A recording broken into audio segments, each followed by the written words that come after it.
Ooh, that quick flash. Did you see it?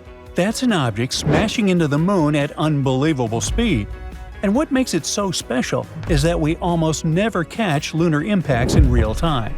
We still don't know what exactly hit it, but scientists think it might be linked to the Phaethon asteroid, one of the strangest, most mysterious objects we know of. This impact happened on December 12, 2025. Andrew Marshall Lee, a final-year PhD student, was doing a late shift at the Armagh Observatory and Planetarium in Northern Ireland. He was working with the Armagh Robotic Telescope, the newest and most advanced one there. Everything seemed normal at first. The moon was just sitting quietly on his screen. But then, around 3 in the morning, something unexpected happened. He saw a flash. That was the impact of a small object hitting the moon. The team is still trying to pin down its exact size, but they think it was no bigger than 2 inches across, which is about the size of a golf ball. And this object was moving insanely fast, at about 22 miles per second. To give you an idea, it's more than 100 times faster than a commercial jet. And yeah, I get it. When you watch the video, it's only a quick blink. It's not exactly thrilling. But the fact that Marshall Lee caught the exact moment it happened is actually super rare, and that's what makes this one such a big deal. It's the first video recording of a lunar impact flash in Ireland, and only the second one ever recorded from the United Kingdom. But just because it's rare to see that kind of event happen, that doesn't mean impacts on the moon are rare. It's actually the total opposite. We have a huge advantage on Earth, our atmosphere. It works like an invisible shield. It slows down incoming space debris, and it can even burn a lot of it up before it reaches the ground. But the moon doesn't have that kind of protection. So our poor natural satellite gets hit all the time by asteroids and meteorites. The good news is, most of what hits it is tiny, no bigger than little specks of dust. Now, if we talk about slightly bigger ones, we can look at some rough numbers. Scientists think around 100 space rocks the size of ping-pong balls hit the moon every single day. That adds up to roughly 36,000 in a year. So, it's kind of strange that we don't capture these impacts more often. But the explanation is actually pretty simple. As we mentioned earlier, these space rocks are usually tiny, and if a ping-pong ball already looks small here on Earth, imagine something that size flying through the huge emptiness of space. We can say it's basically invisible. That's why we usually can't spot them with a telescope. They're too faint for that. But the moment one of these little objects hits the moon at a crazy high speed, everything changes. The energy from the impact turns into heat and light. It blasts and melts a bit of the surface, and for a split second, it makes a bright flash that we can see from Earth.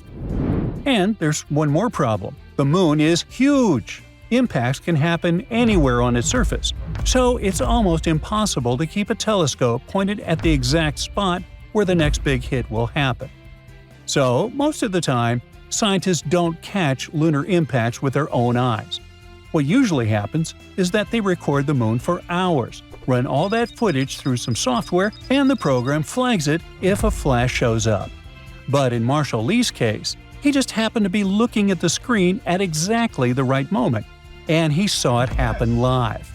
Now you get how lucky he was, right? For now, the team has a pretty good idea of this space rock's size and speed, but it's still hard to say exactly what it was or where it came from. Their best guess is that it was linked to the Geminid meteor shower, which happens in December. And that actually makes sense. Lunar impacts are more likely to be spotted during big meteor showers, when the moon passes through streams of leftover space debris. So this could be one of those moments where the timing was just perfect. Now, the Geminid meteor shower is tied to one of the strangest space objects we know of, called Phaethon. It's labeled an asteroid, but it certainly doesn't behave like a normal one. You see, when Phaethon gets close to the Sun, it brightens up and even forms a tail, just like a comet. But its tail isn't made of dusty material the way comet tails usually are. According to NASA, its tail is made of sodium gas. That's why scientists are not totally sure what to call it. So, for now, Phaethon is officially listed as an asteroid. but a very weird one. Anyway, this strange object swings closer to the Sun every December, and when the heat gets intense, Phaethon starts shedding tiny bits of rock. When those little pieces dive into Earth's atmosphere, they burn up and make bright streaks across the night sky. At the peak of the Geminid shower, people can spot up to 120 meteors an hour under perfect conditions. The Geminids are usually bright and fast, and they often look a bit yellow. Of course, not all of those pieces hit Earth. Some miss us completely, and a few end up hitting the Moon instead. And that's probably what Marshall Lee saw that night. Now, even though the impact wasn't huge, flashes like this are still really useful for science. Astronomers use them to estimate how often the Moon gets hit by small space rocks.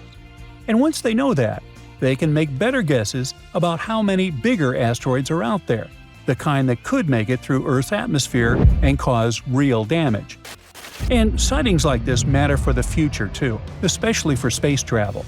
Space agencies want to build bases on the Moon, and the goal is to make it a place where people can stay and work, not just visit.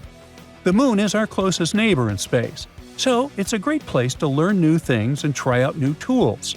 It's also the perfect practice ground for bigger missions later on, like sending humans to Mars.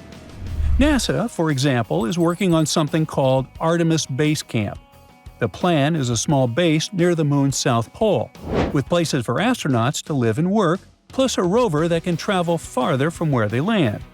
NASA also has plans for the Lunar Gateway, a small space station that would orbit the Moon and help crews and supplies move between Earth and the Moon's surface.